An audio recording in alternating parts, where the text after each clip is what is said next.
We've got a couple of fantastic guests in the studio today with us. As advertised, we told you, we have got the ladies of Debate Night. Well, we've got two of the ladies of Debate Night. Shouts out to Melanie Sanders, who could not be with us today. She's recovering and get well soon, and we'll see you very, very, very soon. But we've got two of the three ladies of Debate Night who are in here with us. One of them, of course, is my beautiful smoking hot bride. Queen is in here with us. And we have Pia Nedjar, who is with us as well. She's a professional bodybuilder, and she's the manager of a corporate gym. And I know if you're in the city of Jackson and you kind of work out, if you've just kind of been in a few circles here and there, I know you have run into Pia. Y'all know what she does. Y'all know how she gets down, and she's going to be a part of our panel on Debate Night. So if you're listening right now, we're going to talk about Debate Night. We're going to talk about what it is. We're going to talk about what you can expect. We're going to talk about what these ladies are going to bring to the table. And we're going to give away a couple of tickets. So if you're listening right now, and if you're watching us on live, either on the Good Things Jackson Show Facebook page or the Debate Night Facebook page, we're going to be giving away a couple of tickets, maybe 3 or 4 tickets. I don't know. That's up to all of us. We can decide to give away as many as we want to, but you can get some tickets to come out and check out this event. It's the first event of its type in the city of Jackson, and we are excited to have it. But ladies, thank y'all for joining us. Appreciate it. For having us. Yo. Crazy, y'all. She crazy. So anyway, Debate Night. So Queen, I'll start with you because you were kind of, I guess, in the house when this idea was getting formulated. So I guess you kind of know. But you know, we have an event that we do every year called Love and Life, and we do panels and events that are geared towards relationship talk. You know, for people that follow our podcast, according to Cos and Queens. So, in your estimation, on Debate Night on November the 24th, you know, what can people expect on that night? What can they be looking for from this one of a kind event? So I think what I'm most excited about being able to bring to people is conversation, real talk, unfiltered conversation from really grown people. By really grown people, I mean like 35 and up, maybe. Yep. You know, because people usually have this idea about what love is, how to make it work, who should do this and who shouldn't do that, gender roles, all the things, all the dynamics that go into that. Mm-hmm. But they never talk. They never talk about it once you get kind of seasoned in life. So being able to bring the perspective that we're bringing as a married couple, seasoned at this point, the sisters bringing the single women perspective, and then we got the vibe controllers bringing the single male perspective. All these people are dating, from what I understand, and you know, we need to have a conversation about that. So I'm really excited to be able to have true conversation from experienced people. Yeah. So Pia, you are, you know, experienced in, you know, you have been married before. Unhappily married. Come on. You are, you know, currently dating. So, you know, what do you think about Debate Night, and what do you feel about being a part of this event, and what can people expect from you particularly, and what can they expect to get if they come to this event on November the 24th? I think it's the opportunity to hear from people that you do not necessarily hear about on social media. You know, people have that, what Queen was talking about, the perception of what gender roles are supposed to be. They're very loud. You hear that a lot. Mm-hmm. You hear a lot of women say, my man got to pay for this, my man got to do that. You got a lot of men saying, women are supposed to do this, women are supposed to do that. Oh, yeah. The other people who do not necessarily view relationships as a one-size-fits-all, they don't really talk a lot about it because we don't need to. You know, those things that people say have nothing to do with me. However, I will gladly give my opinion and ask people for their opinion so that they see that it does not have to have a certain label. You do not have to have your relationship a certain way just because other people have it. There's different formats for relationships. There is. And you know, you just do whatever works for you and whoever you're seeing. Would you say that your dating experience or your life experience has changed from when you were in your 20s to now? I don't know, were you married during the entirety of your 20s? No, I got married pretty late in my 20s, and 28 or 29. I don't keep record of that stuff anymore. Yeah. But I was married for 5 years, and God, it has changed a lot because I think as you get older, well, not necessarily, but in my case, I did a lot of work on myself to try to learn from the stuff that I did before, because we have this tendency of always accusing whoever you were with for the failure of the relationship. You always talk badly about them. I mean, I come from a marriage that was abusive, but I do not blame my ex-husband for everything. I picked him. I let him start what he did. Of course, once you're in there, it's not easy to get out, but it was my fault. So I had to sit down after the divorce and after another relationship that I had right after him and see, okay, I messed up twice. I am the common denominator. So let me sit down, leave men alone for a bit, and reflect on what I did and my part in what it is. I forgot to question again. Yeah, I mean, well, that was kind of it. That's it. So, I mean, but yeah, it's changed. Yeah, I don't think the same. You know, when people come on this particular night, you know, why do you think it's important for people to hear these perspectives? Because now in the social media age, you know, people are getting bombarded with a lot of information from a lot of different places. So why is it important, particularly for people in the 30 plus, 35 plus age bracket, why is it important for them to come into a setting where they feel comfortable kind of talking about their experience? Look, my number one thing that I tell myself all the time, that I tell people a lot, is if we were focused rather than trying to find someone that's good for us, if we were focused on being the person that's right for other people, working on that, our relationships would be more meaningful, because we try to find the person that would do this for me, do this for them. What are you doing to be that person for somebody else? And it's not easy. It's a work that you do continuously, but blaming in any aspect of life, blaming others for stuff never works. Yeah. What is it that you're doing for things to happen to you? We always say that stuff happens to us. It does not. We choose to get involved with people and situations, and we can get out.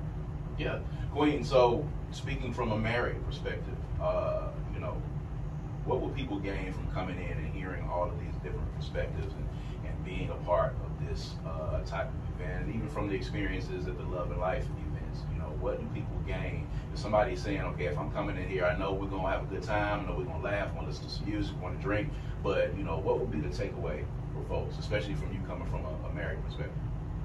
I don't know what folks gonna take away, but I know what we're giving, what we hope that they'll take away. It would be nice if people were able to see that marriage is not all one thing. It's not always beautiful, and it's not always devastating. Like, it takes work. I know people say they get tired of hearing, single people say they get tired of hearing married people say it take work. I'm sorry, it's the truth.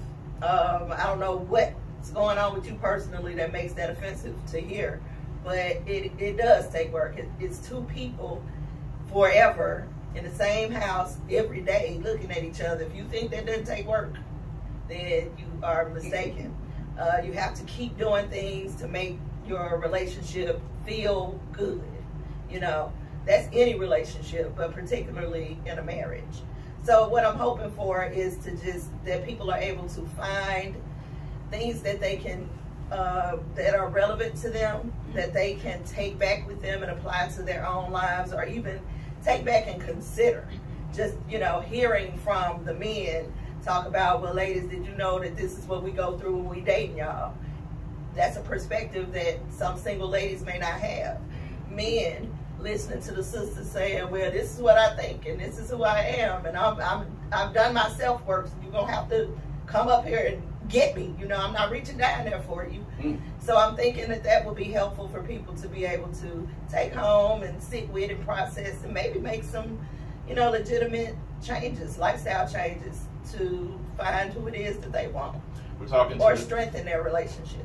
We're talking to the ladies of Debate Night, of course. I know you've seen the advertisements that are out there. Debate Night is happening on Black Friday, November 24th at Center Stage Event Center.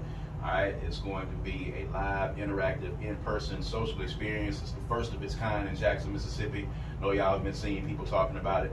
I want to ask both of you guys about, because we're in the city of Jackson, and I recently, you know, made a comment about this on my Facebook page about, you know, events and things that happen in the city of Jackson, and people coming out to support these events, and the collaborative nature of this event. This event has several different entities working together. And Pia, you've been in Jackson, you know, for a while. Just your thoughts a little bit on you know, people coming together and collaborating on events, and why it's important that people support things that are happening in the city, not just for someone who's coming into town or coming in, you know, to do a particular event that we see, you know, on social media, but why it's important for people to collaborate with like minds in the city.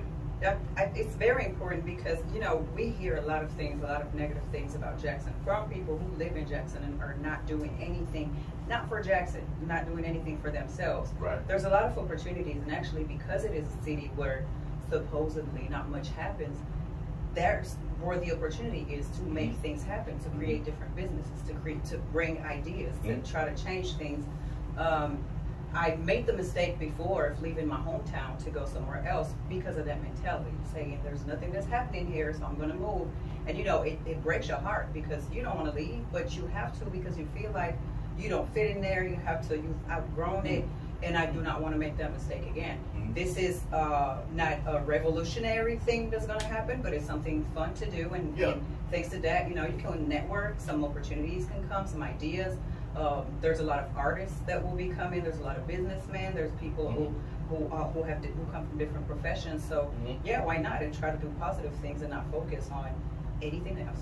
Absolutely, Queen. You've done a lot of events in the city. We're going to talk about one in particular, but you put on a lot of events through, you know, TAPS and the Black Business Expo. You know, just talk about the importance of collaboration and, you know, how cool it was, you know, and sitting at the table with like minds and coming up with something that people could see folks that are doing similar things working on something together. Well, I would encourage people who are out there doing events that normally, you know, throw them on their own to actually consider bringing in other people to collaborate with. I have learned so much from being at the table with people and collaborating and building teams and things of that nature. It's really good because you can't think of everything. So when you have other people at the table, you get fresh ideas, different perspectives. Sometimes it don't work, but you can sit there and talk until you make it work, you know. I just appreciate I didn't at one time. I found it to be a little difficult, but the more seasoned I become at this life thing, I'm learning to appreciate what I don't know and having people in front of me to help me to grow.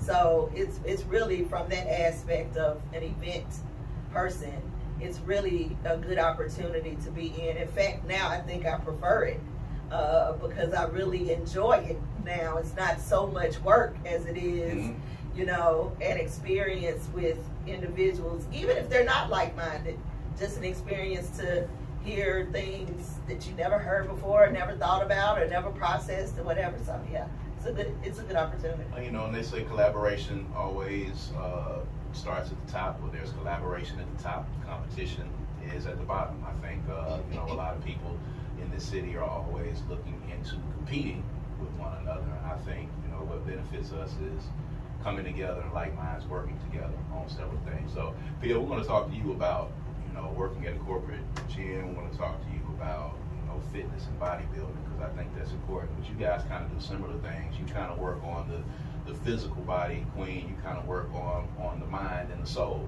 And you have an event that's coming up that's really cool. There's a retreat coming up in December, and you have been talking about it feverishly over the past month or so.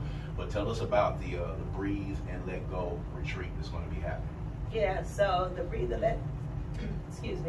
Let Go Healing Retreat is going to be December 1st through the 3rd. We're going to do 5 sessions. They run the gamut of identifying self, healing particular traumas, fellowshipping, sisterhood, restoration, self-care, all the things that we don't do enough of for ourselves.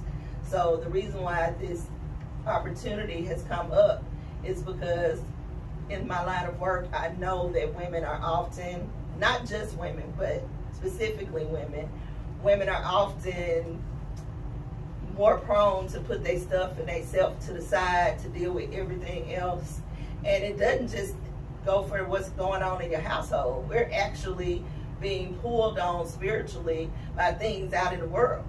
So, but we never really focus in enough to say, okay, so why am I feeling this way right now in this moment? And if you get enough of that, you start building up this wall, and now you've changed the way you handle people, the way you present yourself, the way you process things. So we are giving women the opportunity to breathe in all that stuff and then get rid of it. And in the process, restore yourself. So it's really important to do. We're hoping to have a really big turnout because it is really necessary. This is our very first year doing it. We plan to continue to do it annually, maybe even quarterly, because it's really important to do. So we're looking forward to it. Now, what can people expect if they register to be a part of this retreat? It's over the course of 3 days, right? Yes. December 1st and 3rd. So talk about some of the things that they can experience if they're a part of this retreat. So the very first day for our all access pass registrants, we're having a mixer the first night, a private location. If you don't register, you won't know where it is. The second day, we're opening up with grounding and meditation and yoga, breath work. Then we'll have sessions based on identifying yourself. A lot of people are walking around in shadows of themselves. They don't really know who they are. They're still behaving as they did when they were younger, not catching up to themselves, basically. So who are you today? What do you like? What don't you like? What do you need? What don't you need? So we'll focus on that. We'll focus on matters of the heart. Women don't get to talk amongst other women in a way where you don't have to be filtered. You can just talk. Just get it out. We're going to do that and support each other. Ultimately building a community for like-minded people who are looking for spiritual growth to be. This is the kickoff for that. So it seems to be that there's a trend now to people being very conscious of their spiritual health. You had one event before, and I forget that was at Synergy. Soul Shine Wellness Conference. Soul Shine Wellness Conference. So is this something that kind of morphed out of that wellness conference that you came into this retreat idea? Yes, that conference was particular to healers. We wanted to gather the healers and practitioners in the area to be in one space, because a lot of us share customers and clients. So we wanted to get everybody in one space so that people could meet the people in this city who are doing spirit work. So it kind of grew from there, but this one is focused more on the people who need restoration regardless of what your spiritual identification is. This is just come in here, sit down, release. They do it all over the world. They do it in other areas, but we need to do that for ourselves in our community as well, right here in Jackson. So we need your support. Come out, support this event so we can keep it going, and come and get yourself.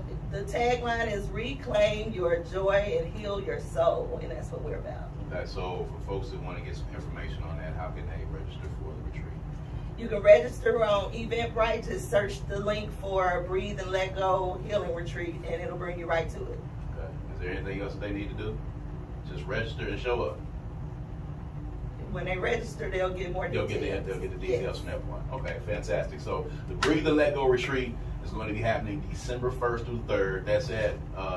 it's going to be at Synergy. At Synergy. Yeah. Okay, so if you have not been over to Synergy, it's a great co-op space, a great Black-owned co-op space. This is where the retreat will be taking place. A lot of great events is going to be taking place during that 3-day period. So you need to go ahead and register for this retreat right now. Take care of your spiritual self.